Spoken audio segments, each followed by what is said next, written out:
Hey everybody, Erica Serwin here from Pink Bucker Designs. I've got one more Clever Cats projects for you today. I've had lots of requests for this cute stamp set and I have made lots of projects with it. If you haven't seen them, make sure you hop back to my blog or my YouTube channel. There should be 4 videos in all. This little box I designed so that that little cat, see him in the pumpkin stack there? When you lift the lid, he comes out. See that? So he's right there on the lid lined up with those pumpkins. And the sentiment just says boo. It's actually from a different stamp set called The Cutest Halloween. It is a great stamp set. Let me show you. It's falling off my block, but there you go. Hey boo, but we're just going to do the boo part. All right, so we're using the pumpkin and that little crazy cat right there. But first, let me show you what's in the box.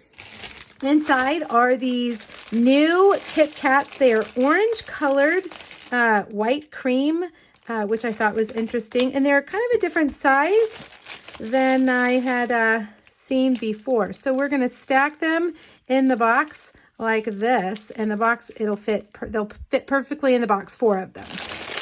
All right, you're going to need a piece of pale papaya, which is 6.5 by 6.5.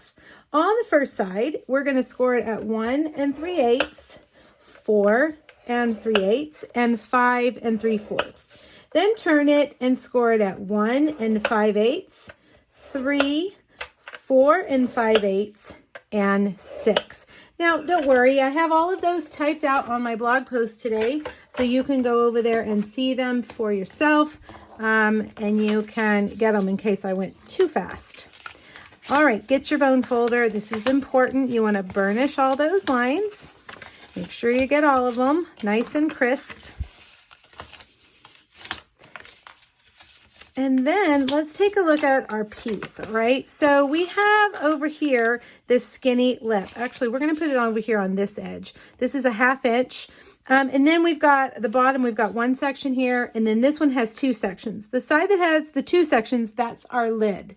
This is the bottom and this is the side, just to kind of orient you. The first thing you want to do is come over here to this 1/2 inch section and cut off those other rectangles. Leave that longer one there. And notice I cut the corners off of it as well. Now down here along the bottom, we are going to cut these score lines. And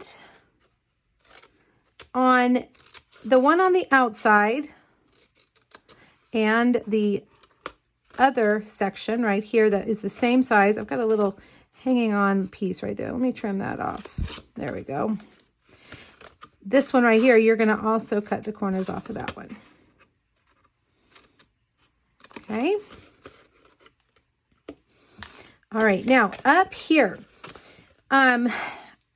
here's the side. This is going to be the lid, okay? So we're going to keep these 3 squares and this one. Everything else is going to go. All right, so you can cut all the way in here and cut that one off. Cut all the way in here. And then we're going to cut both of those off. And we're going to cut this one right here. Okay. Now, this is what your piece looks like right here. This is the lid. And we're going to cut these flaps just a little bit shorter. So just cut them about in half or 2/3. You want them to kind of match this tab right here. All right, so that's what your piece should look like. Now, we're going to, let's put our designer series paper on first. This is how it's going to go together like this. We're going to put paper on the sides and the back and the top. The reason we're not putting it here is because we're stacking our pumpkins. All right, so we've got a piece of this cute Halloween paper for each of those sections. So this one goes here, and this section is a little bit wider than those. So you'll need 2 of the same size. Don't worry, I'll have those written down for you as well. Right there. And then this little square piece goes right here. All right, now we're going to stamp that cat right here. And we're going to kind of guess where we want it. If you look, it's about in the middle. We can rearrange our pumpkins to get them to the perfect placement for our cat. Okay, so right here on this lid in the center, we are going to stamp that cute little cat. Now I'm going to try to get my head not in your view. Let's see if I can get it right there. Okay. All right. Now let's go ahead and assemble our box. I'm going to put adhesive right there on that tab. I recommend tear and tape or Tombow liquid. I am using Stamp and Seal, which I think is pretty good too. It's not specifically for 3D projects, but I'm using it just for the sake of the video. It's a really good adhesive. And I have found that it does okay on 3D projects as well. All right, so I folded the two sides in first, the back side and then the front side last, so that we have kind of a rounded edge there. See, on the back is where you can see where that paper comes together. All right, let's get our vanilla cream, orange colored Kit Kats in here. And they should all fit perfectly right in there. Now those flaps are going to go down inside, and this one's actually going to come over in the front like that. Okay, but we got to get our pumpkins in place first. So let's stamp and color our pumpkins. We're going to stamp 3 of them, and I am stamping them in Memento Black on basic white. Now I'm going to color them all the same. So I'll show you how I color the first one, and then I'll just speed up the video so you don't have to watch me color all 3 of them. I'm taking my light pumpkin pie Stamp and Blend, and I'm going to color in all the white space. Give it a nice full coating. And, you know, if you don't want to do any shading, of course, you could leave it like that. But I really love to do some shading with these Stamp and Blends. Now I'll take the dark pumpkin pie, and I'm going to add dark color to the left of these 2 lines and to the right of those 2 lines. I'm also going to come down the sides like that and add some color down here along the bottom. Now I'm going to take my Stamp and blend all together. I'm going to leave right there that middle section pretty light, because that's the lightest part of our pumpkin where the sun is shining. All right, I'm going to color the rest, speed up the video, and then come back.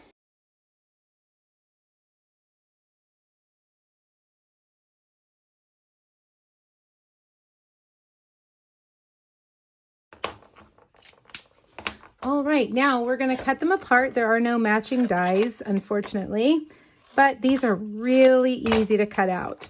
I always say stay right on the outside of the black line, leave a little bit of a white border.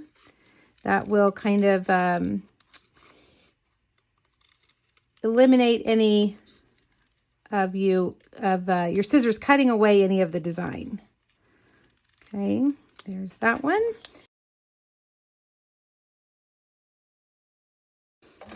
All right, now, one of the things I found when I did mine is my cat was perfect until I tied the ribbon on, and then he was a little too far down.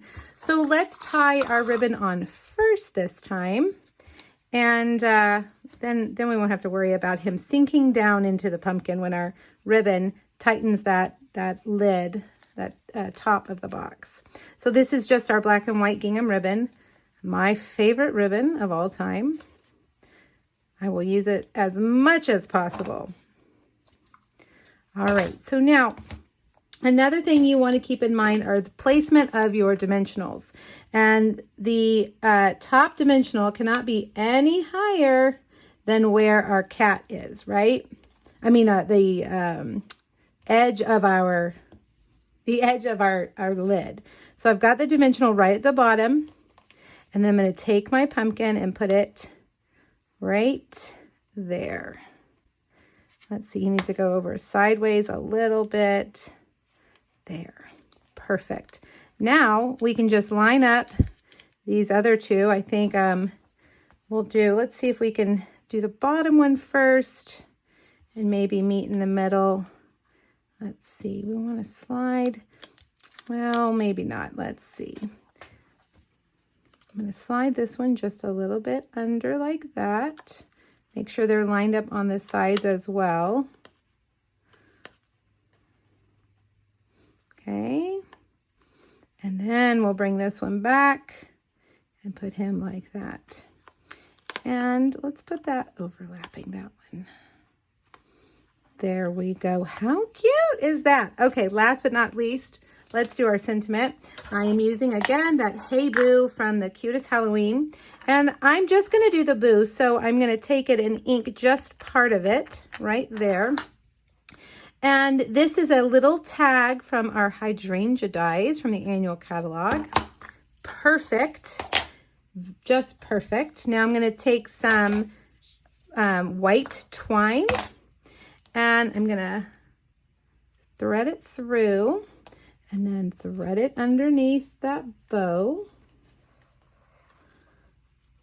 And bring it back into the camera.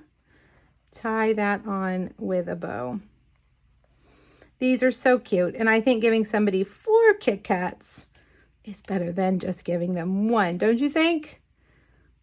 And these are really kind of cool Kit Kats. They're new and different. So I always like to give new candy to people, to try new things. All right, there you go. How cute are they? Make sure you hop back over to my blog, get the supply list and the measurements, and let me know if you have any questions. Thanks, everybody. Bye-bye.